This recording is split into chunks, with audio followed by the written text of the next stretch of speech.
Ruang Kuliah menjawab pertanyaan seputar pendidikan agama Islam, Islam Ulil Albab, dan Islam Rahmatan Lil Alamin. Assalamualaikum warahmatullahi wabarakatuh. Alhamdulillah, innal hamdalillah, wassalatu wassalamu ala Rasulillah Muhammadin sallallahu alaihi wasallam wa ala alihi washabbihi ajma'in, amma ba'du. Sahabat Tunisia dimanapun Anda berada, alhamdulillah kita akan coba melanjutkan kajian kita di pertemuan ketiga ini dengan tema yaitu Al-Islam Sholihun Likulli Zamanin wa Makanin.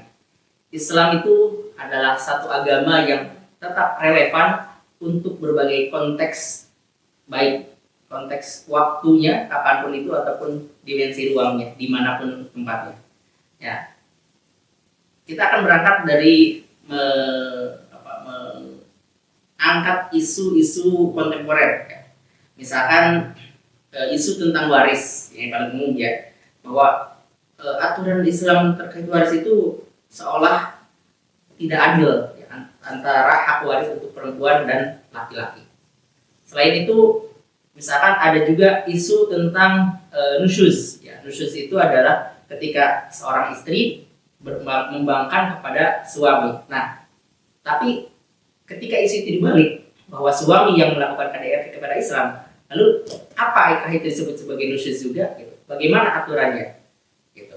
Kemudian ada juga misalkan isu-isu tentang hudud. Ya, hudud itu kayak kalau mencuri ya, itu berarti potong tangan kan, dalam Islam aturannya seperti itu secara umum.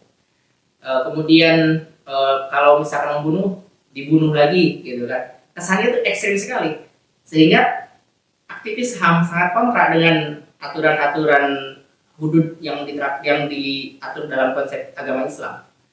Mereka berpandangan sudah tidak relevan lagi, gitu. Sudah perlu ada perubahan dalam syariat Islam. Nah, ini masih banyak, ada terkait iddah, masa iddah atau masa tunggu perempuan.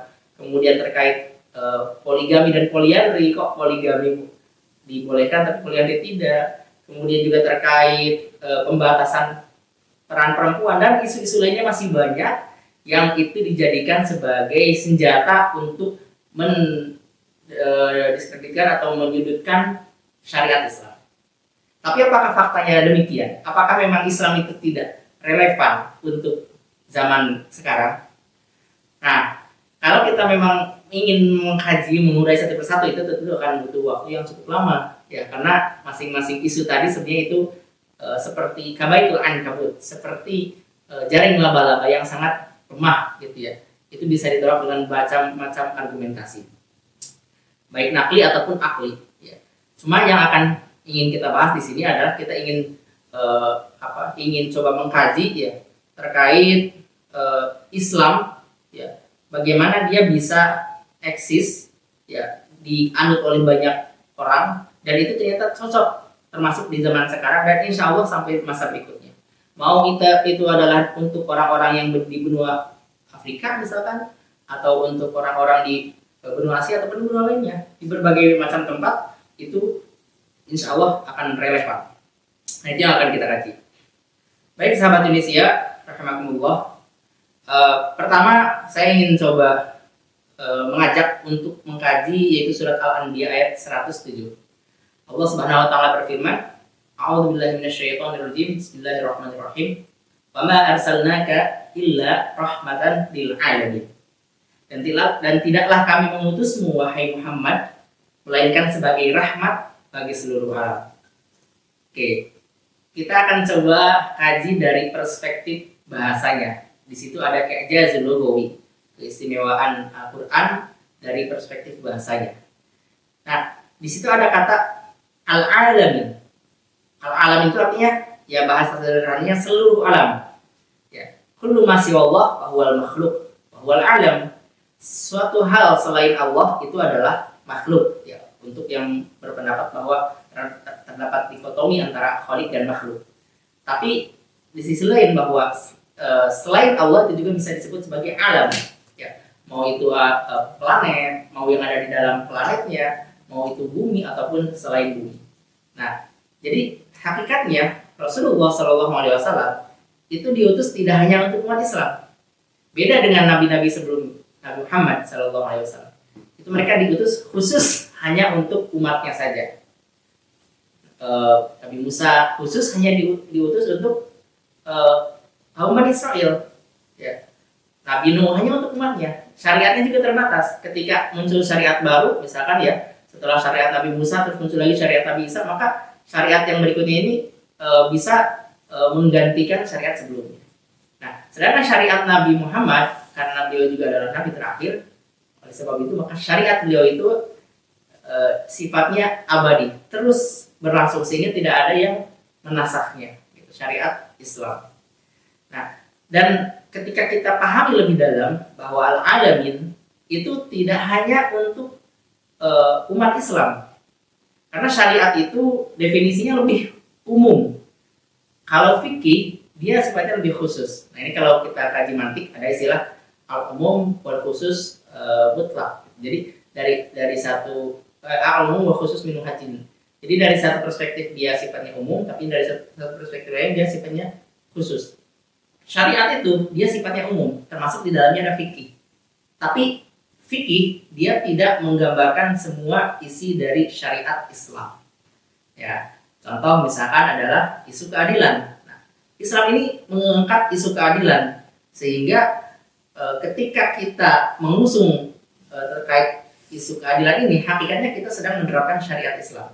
Gitu. Tapi kalau kita fikih, ya biasanya itu lebih kepada ibadah dan muamalah. Gitu. Tapi isu-isu seperti yang tadi yang sifatnya umum itu tidak banyak dibahas. Nah, kembali lagi dari sini kita akan coba mengkaji gitu ya, bahwa ternyata syariat Islam itu sholihun likulli zamanin wa makan. Karena isu-isunya juga banyak isu-isu umum. Yang pertama adalah yang sudah kita contohkan, yaitu isu keadilan tadi. Nah, yang kedua bahwa Islam ini dia sifatnya menanamkan toleransi, ya, toleransi tapi dengan batasan, bukan toleransi yang liberal. Ya, contoh misalkan ketika Islam masuk ke Andalusia, ya, penduduk Andalusia itu tidak diwajibkan untuk masuk agama Islam, tapi dakwah tetap berlanjut di sana. Tidak ada pemaksaan di sana. Gitu. Nah, tapi walaupun tidak ada pemaksaan, banyak orang yang masuk Islam. Gitu. Beda dengan kebalikannya, ketika Islam di Andalusia semakin terdominasi oleh non-Muslim, justru di situ terjadi pemaksaan untuk keluar dari agama Islam. Nah itu ya, jadi Islam ini kenapa relevan? Ya sholihun likulli zamanin wa makan, karena di antara nilai yang diusung selain keadilan juga ada nilai toleransi. Itu nilai toleransi yang inklusif, ya, yang mana itu menjadi nilai yang kita anut sampai sekarang ini. Yang berikutnya, karena Islam ini adalah agama yang sangat lengkap, syamil atau mutakamil, lengkap dan benar-benar super lengkap. Nah, dia mengatur segala urusan, mulai dari bangun tidur, misalkan kita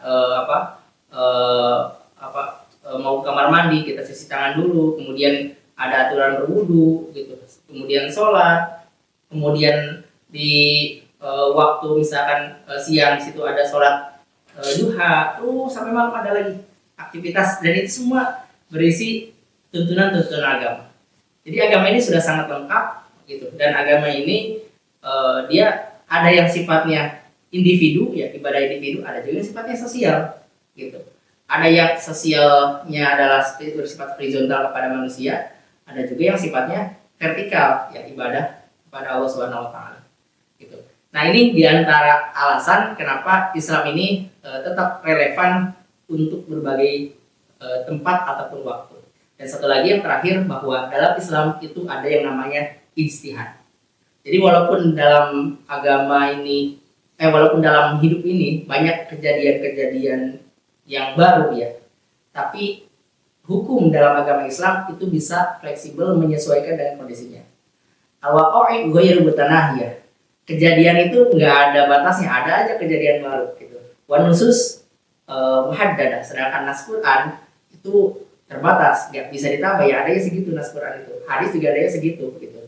Tapi dengan metode ijtihad, ulama khususnya bisa mengekstrak hukum untuk kejadian-kejadian terkini dengan tetap mengacu kepada dua sumber utama tadi setidaknya, yaitu adalah Al-Quran dan Sunnah. Sehingga insya Allah dengan metode ijtihad ini Islam bisa tetap relevan untuk every time and everywhere, insya Allah.